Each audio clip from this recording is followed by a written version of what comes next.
Let me bring you back to the 1990s, a distant time where the anime market had such gems such as Sailor Moon, Yu Yu Hakusho, and Dragon Ball Z.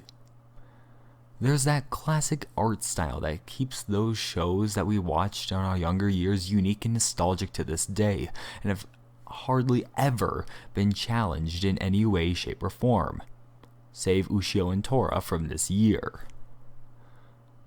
As the years came and went after the ending of our beloved Dragon Ball Z and the disappointment that was Dragon Ball GT, fans were wondering if they would ever receive a follow-up to their show that they loved so much. Skip to the year of 2008, where Dragon Ball fans were treated to the animated special of Yo! Son Goku and His Friends Return. While it was essentially filler content, it was still content, and the future looked even brighter for the Dragon Ball fans. Brighter than it had seemed in a long time. Skip yet again to 5 more years in the future, and you would see the year of 2013, and this time fans were greeted with an entire feature film of their beloved characters going up against a new and dangerously powerful foe, the god of destruction himself, Lord Beerus. And then, series creator Toriyama did it again, 2 years later with another movie, picking up where the saga was left in the 2013 film. And so, also in the year of 2015, Dragon Ball fans were treated to a brand new Dragon Ball series, Dragon Ball Super. Dragon Ball Super started airing in Japan during the summer anime season of 2015, along with a few manga chapters that were published prior to the new series. With the beginning of Dragon Ball Super, many fans of the series donned the nostalgia glasses to go back in time to the mid-90s to enjoy their childhoods yet again. This time revitalized with new additions to the cast.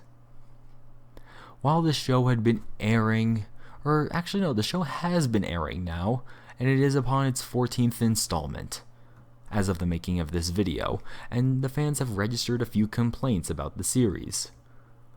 Some I agree with, some I disagree with wholeheartedly. The first and most obvious flaw with this series is the animation, which seems to have been dropping in quality each week. While it has increased slightly during the Goku Beerus fight, there has been no apparent improvement in any other area. I am not one to say that this should look like it did in the films. That is a stupid thing to say, and whoever says it clearly has no idea about the animation process itself. I am saying, however, that it should not look as bad as it does. Dragon Ball has been a decent to impressive looking series as it first aired, or ever since it first aired, really, and it seems now that it just can't keep up with the rest of the anime market.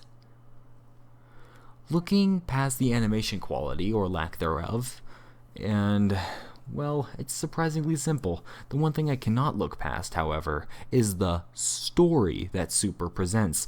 Dragon Ball as a franchise has never, ever been known for any sort of beautiful storytelling.